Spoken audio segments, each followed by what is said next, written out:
Olá, queridos. Estamos aqui juntos para estudarmos a carta que mudou o mundo, a Epístola de São Paulo aos Romanos, né? Estamos no capítulo 7, já nos primeiros versículos. Hoje nós vamos falar sobre dois versículos, versos 5 e 6, que tem o título de O Preço Foi Pago.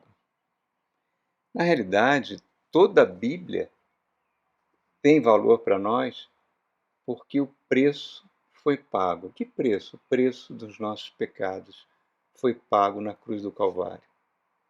Jesus Cristo, com seu sangue derramado naquela cruz, fez que esse livro virasse palavra de Deus sobrenatural nas nossas vidas. E a carta aos Romanos, que é uma carta onde cada capítulo é um tratado em si, né? Cada capítulo tem uma profundidade teológica tremenda, por isso que em alguns capítulos, a gente avança um pouquinho mais devagar, para não perder a preciosidade disso tudo. De pegar essa carta, a carta que mudou o mundo, exorto você a ir lá no canal da igreja, ver essa mensagem, a carta que mudou o mundo, que deu origem ao estudo que nós estamos fazendo sobre a Epístola aos Romanos. Mas hoje nós estamos no capítulo 7, o capítulo que é um tratado sobre a lei de Deus, né? E o capítulo que trata da nossa libertação da lei de Deus. É uma expressão muito forte. A lei, o apóstolo Paulo vai escrevendo, desenvolvendo isso para nós. Ele que era um profundo seguidor da lei de Deus, extremamente zeloso, ele continua extremamente zeloso, mas agora ele traz um novo enfoque, o enfoque daquilo que Cristo fez, por ter pago o preço. Tirou-nos debaixo do jugo da lei. Em outras palavras, em Gálatas ele usa até uma expressão forte, tirou-nos da maldição da lei. Por quê? Porque a lei é santa, é pura, é maravilhosa, é perfeita, mas ela mostra para nós um poder que atua dentro de nós, que impede que a gente cumpra a lei, obedeça a lei. É o poder do pecado, que revela a nossa incompetência. Também está lá a mensagem para você assistir, chamada Incompetência, para agradar a Deus. Então, só uma maneira disso, é isso que eu quero ler agora. O apóstolo Paulo vai tratando, eu vou pegar aqui do verso 4, que a gente viu no último encontro, e vamos até o verso 6. Olha só, fala assim: Assim, meus irmãos, vocês também morreram para a lei, por meio do corpo de Cristo, para pertencerem a outro, aquele que ressuscitou dos mortos, a fim de que venhamos a dar fruto para Deus. Verso 4, o verso 5. Pois quando éramos controlados pela carne ou pela natureza carnal, as paixões pecaminosas despertadas pela lei atuavam em nossos corpos, de forma que dávamos frutos para a morte. Mas agora, morrendo para aquilo que antes nos prendia, fomos libertados da lei, para que sirvamos conforme o novo modo do Espírito. O Espírito está com E maiúsculo, fala do Espírito Santo de Deus. E não segundo a velha forma da lei escrita. Olha que revolução na mente do apóstolo Paulo para escrever essas verdades que atraíam o ódio dos judeus, né? Que obedecem 613 prescrições diárias da lei para tentar agradar a Deus e não conseguem, porque tudo isso é baseado em nosso esforço próprio, e não é baseado no nosso esforço próprio, é naquilo que Jesus Cristo fez por nós. Nós morremos com Cristo, nós entregamos a vida com Cristo, aconteceu um milagre, nós morremos. E agora o Espírito Santo vem trabalhar em nós com uma nova lei, a lei do Espírito e da vida. Essa lei não me faz mais incompetente para cumprir, obedecer o que Deus quer, que é basicamente resumido em 2 mandamentos: amar a Deus sobre todas as coisas e amar o próximo como a si mesmo. Então, quando o apóstolo diz, eu morri para a lei, significa o seguinte: eu agora estou vivendo uma outra dimensão, a dimensão de viver para Jesus Cristo. E a partir do momento que eu vivo para Cristo, o Espírito Santo passa a controlar a minha vida. Não tem privilégio maior. Então, nesse verso 4, né, quando ele diz aqui para nós de uma forma fantástica, de uma forma incrível, vocês também morreram para a lei por meio do corpo de Cristo para pertencerem a outro, pertencerem a Jesus, a fim de que venhamos a dar frutos para Deus. Frutificar, Efésios diz que Deus preparou antes da fundação do mundo as boas obras para que nós andássemos nela. Olha só. Deus preparou, mas a gente não tinha condição de andar nas boas obras. Quando você entregou a vida a Jesus Cristo, um milagre aconteceu comigo e contigo, e nós passamos então a caminhar e a viver em boas obras. Não tem dinheiro que pague isso, irmãos. A lei, ela funciona como se fosse, imagina uma pessoa doente, febril, a lei é como se fosse um termômetro, que mostra para a gente, olha, você está com muita febre, mas a lei não cura a febre, está entendendo?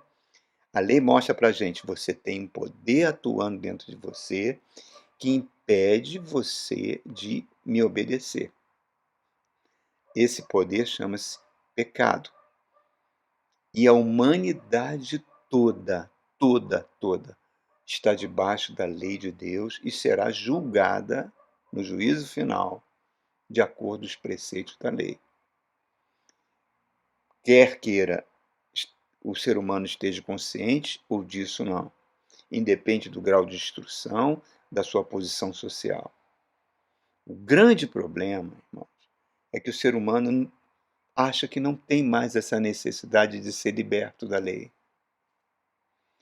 Acha que com ele não tem problema nenhum. Não faço mal a ninguém, eu pago meus impostos, sou um bom cidadão, né?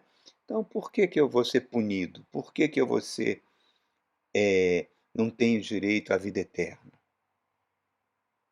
Infelizmente não, irmãos.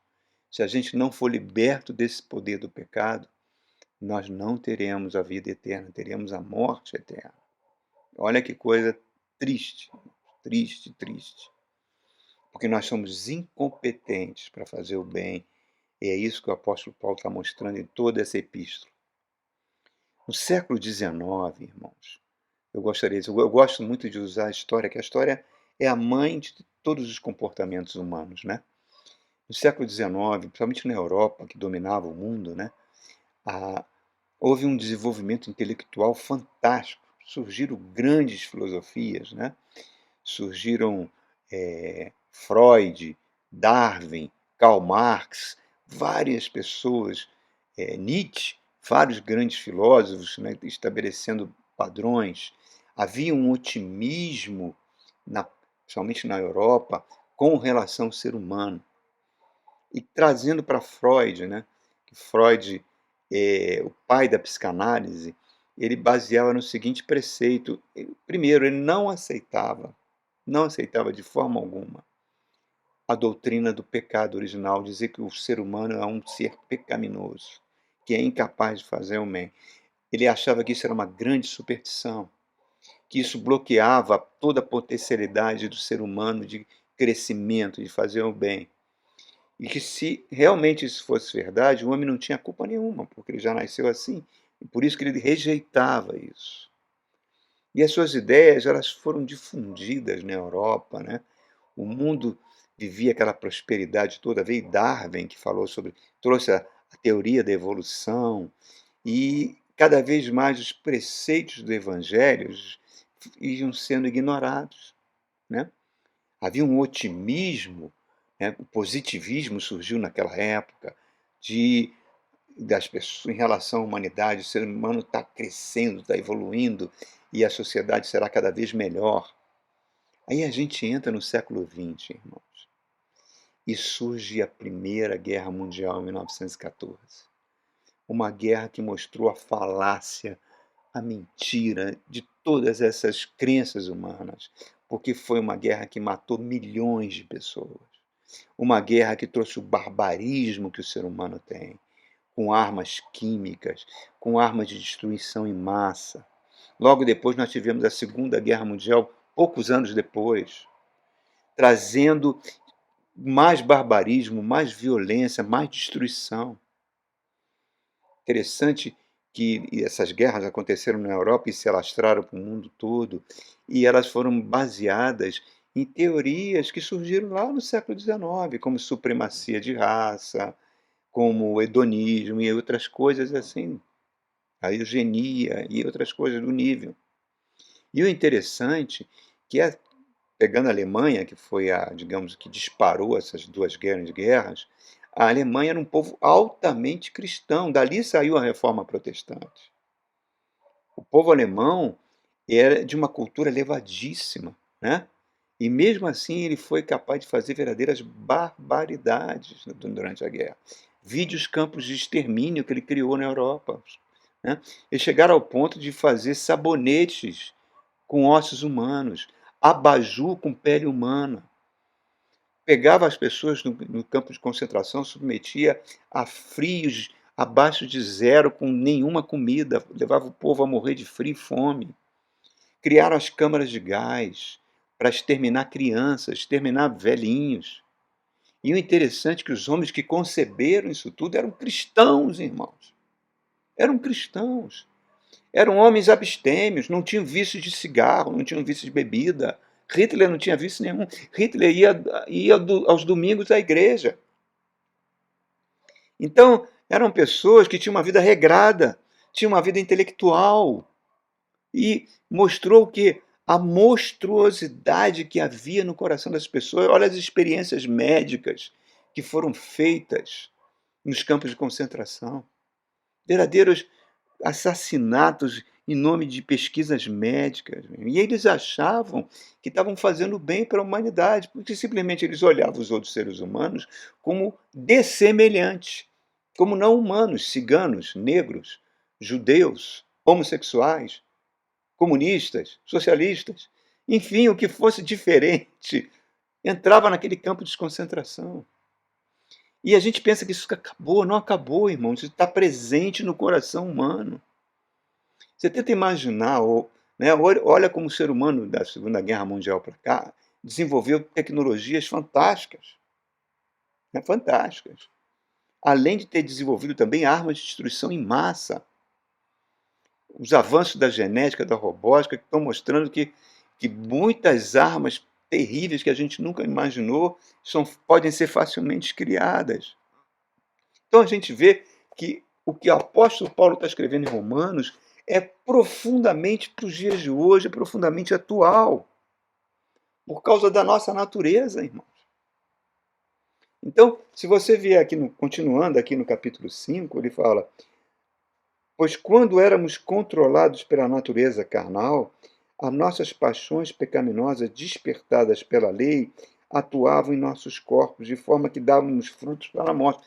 A lei proíbe. Qualquer proibição atiça.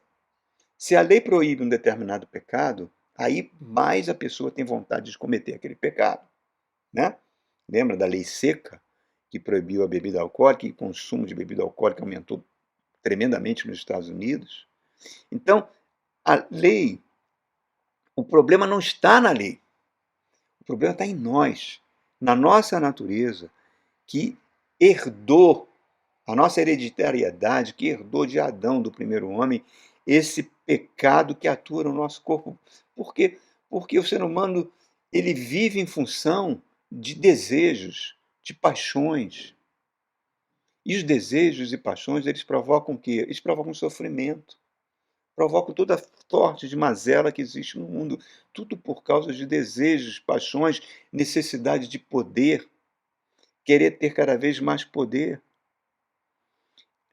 E é o pecado atuando no corpo. Na igreja primitiva, aí até os 3 primeiros séculos, a humanidade tinha uma consciência de culpa muito grande, né? Perante os deuses, até os pagãos faziam sacrifícios para aplacar a ira dos deuses, achavam que práticas sexuais deles eram extremamente pecaminosas, os judeus estavam irados, havia isso.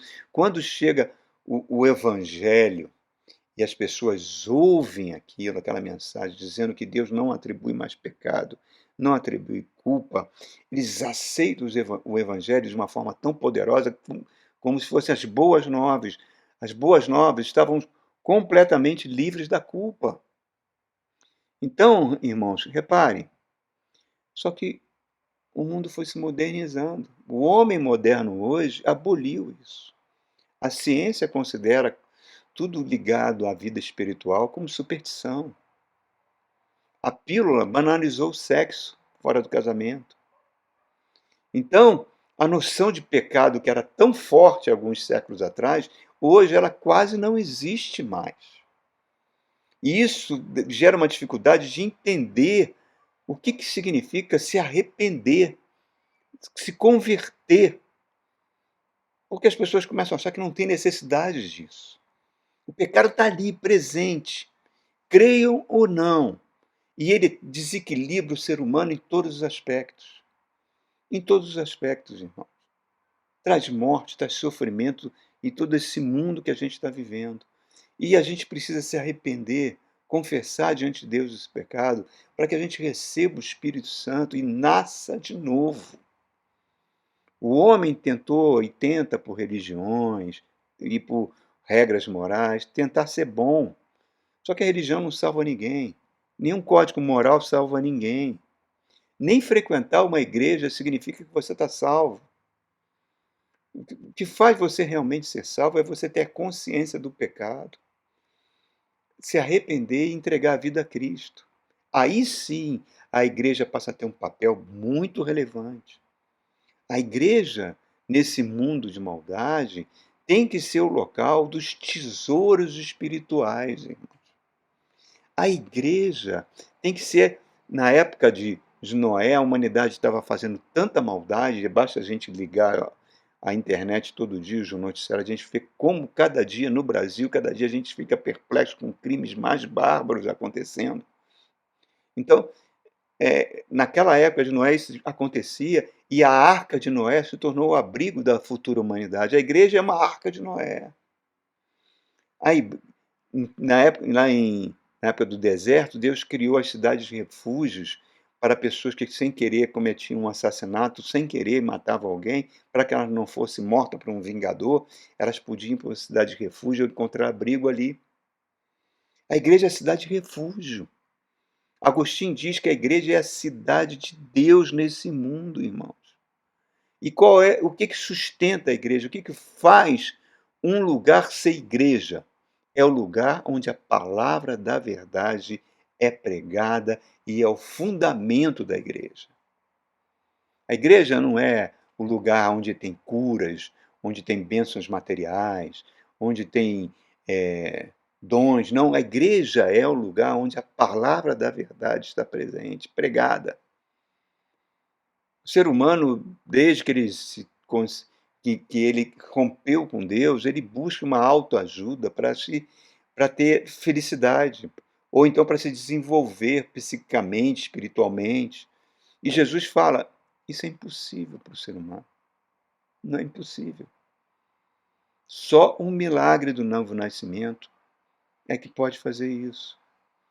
O engano da autoajuda, das ciências e filosofias humanas, da busca das riquezas, da busca do poder, na realidade isso cega o ser humano. E acha que ele não precisa mais do Evangelho.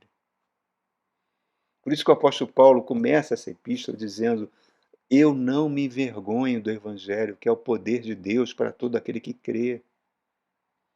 Então, é isso, irmão. Nós tínhamos uma paixão que estava nos destruindo, estava nos condenando, e nós fomos agora mortos para a lei que fazia, mortos para o pecado, e nascemos de novo, estamos vivendo uma novidade de vida.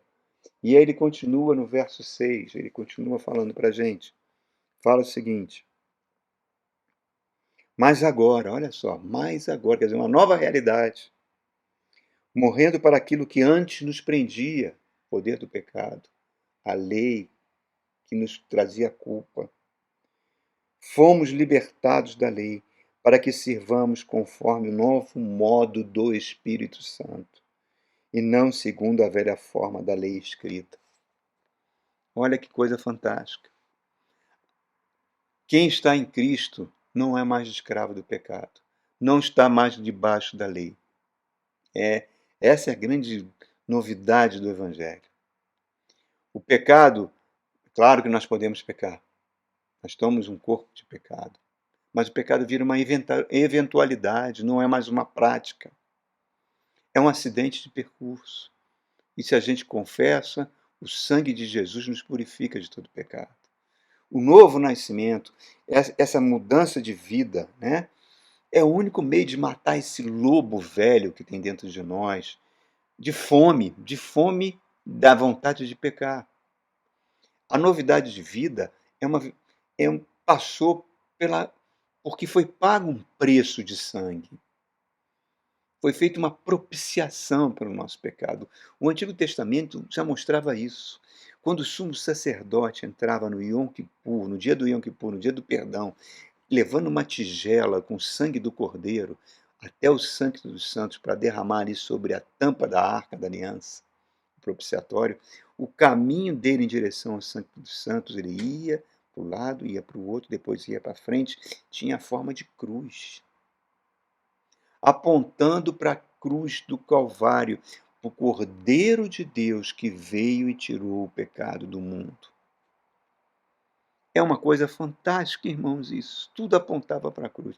Esse quarteto terrível que escraviza o ser humano até hoje, a sua natureza pecaminosa, o poder do pecado, a lei que coloca o ser humano debaixo de culpa e a morte eterna, irmãos. Porque quanto mais peca, mais o salário da morte vai vir. Então, faz o ser humano ser um total escravo, mesmo que ele não tenha consciência. Agora, quando você entrega a vida a Jesus, você confessa os seus pecados, você passa a viver uma novidade de vida, você continua escravo, mas não do pecado, sim escravo de Deus. Por isso que Paulo escreve, Paulo, escravo do Deus vivo. É uma escravidão maravilhosa, é uma escravidão de dependência, de amor, que só traz bens para nós. Engana-se quem acha que pode ter autonomia de Deus, irmãos. Jonas achou isso. Foi engolido pela baleia e depois que ele pregou em Nínive, achou que estaria debaixo de um arbusto protegendo do calor terrível, veio um vermezinho e comeu aquela árvore. Mostrando que a gente não tem controle sobre nada nessa vida, irmãos. O que nós precisamos é ter completa dependência de Deus. A lei foi gravada em tábuas de pedra, entrega para Moisés, para divulgar ao povo, e está em vigor até hoje. É a lei da pedra, a lei que mata. Mas a lei do Espírito foi gravada nos nossos corações. Duas alianças, uma levava para a morte, a outra leva para a vida eterna. Por isso que a Bíblia diz em Colossenses, eu fui transferido do império das trevas para o reino do seu amor. Essa é a caminhada cristã, irmãos. É uma caminhada que todo dia a gente tem que fazer um exame de consciência. E ver, gente, eu pisei na bola nisso, o Senhor me perdoa. Eu tratei mal aquela pessoa, não posso continuar fazendo isso. Eu fui indiferente ao sofrimento daquela outra, não posso falar isso. Para quê? Para que cada vez a vida do Espírito Santo se manifeste, os dons do Espírito, e o Espírito vai trazendo revelação, vai mostrando, olha, tem que melhorar nessa área, tem que consertar. Isso vai gerando arrependimento, irmãos, confissão, e vamos continuando a caminhada. Arrependimento não é remorso. Remorso, como é que eu posso exemplificar? É aquela pessoa, aquele homem que está com um amante dentro do restaurante. Né? Um homem casado, mas está lá com um amante. Nisso entra a sua cunhada. Ele olha, começa a suar frio, fica desesperado, com medo que a cunhada olhe e veja ele com a amante na mesa. Então ele começa a orar a Deus. Senhor, por favor, eu amo minha esposa, não deixe que ela veja, senão ela vai contar para minha esposa, nós vamos nos separar. Senhor, eu prometo, eu faço votos a ti, que se ela não olhar, eu não vou mais fazer isso, faz voto de santidade. Aí a cunhada passa e não olha, vai embora. E ele continua com a amante. Entendeu o que eu quero dizer? Ele não se libertou daquele pecado. Ele vai cometer os mesmos erros. Arrependimento não. Arrependimento é deixar o pecado para trás. É uma nova vida, tá? E o arrependimento, por isso, é um fruto do Espírito Santo. A lei, ela também tem o poder de trazer culpa, irmãos, que a culpa é a pior coisa que tem. Porque a culpa, ela é turbinada pelos espíritos demoníacos na mente da pessoa, os verdugos. E Satanás usa até parentes, entes queridos, para mostrar, olha, você no passado fez isso, você no passado fez aquilo, e traz acusação. E às vezes a pessoa, ai, como eu queria voltar no tempo, fazer tudo de novo. Nem adianta, irmão, que se ela voltasse no tempo, fosse possível fazer tudo de novo, ela ia repetir os mesmos erros. Por quê? Porque ela não nasceu de novo.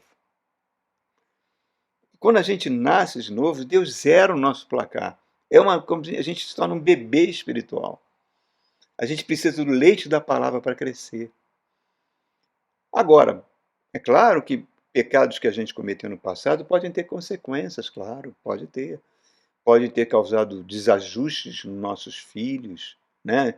Pode ter causado doenças, pode ter causado até tragédias. Muitas vezes as pessoas cometeram crimes, vão para a cadeia, vão pagar debaixo da lei dos homens e na cadeia se converte, a gente vê isso. Aos olhos de Deus, o passado pecaminoso e criminoso foi perdoado. Mas ela continua tendo as consequências dos seus crimes e continua pagando o preço disso. Mas aos olhos de Deus, zerou. Ele agora é uma nova criatura. Então, reparem, essa é a diferença. Nós não estamos mais debaixo da culpa.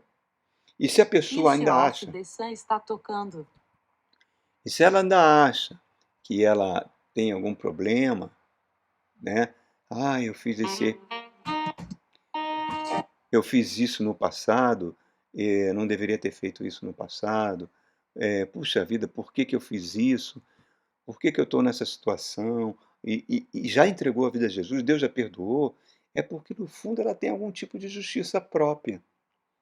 Achar que tem que se esforçar para agradar a Deus, que a gente pode ser justo e santo com esforços próprios. Não pode, irmãos. Não pode. Senão a gente se coloca debaixo da lei de novo, debaixo de maldição.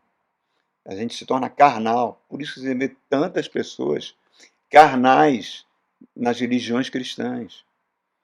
Então você não aceite nenhuma acusação do seu passado, porque você agora está em Cristo Jesus. Mesmo que venha daquelas pessoas que a gente ama. Né? Então o verso 6 está dizendo isso. O Espírito Santo é o maior presente, irmão, que Deus nos deu. Todo dia que você acordar, Ele está do teu lado ali, presente, todo dia, do lado da sua cama, para um novo dia, uma nova novidade de vida. E como é triste um cristão não perceber a presença do Espírito Santo.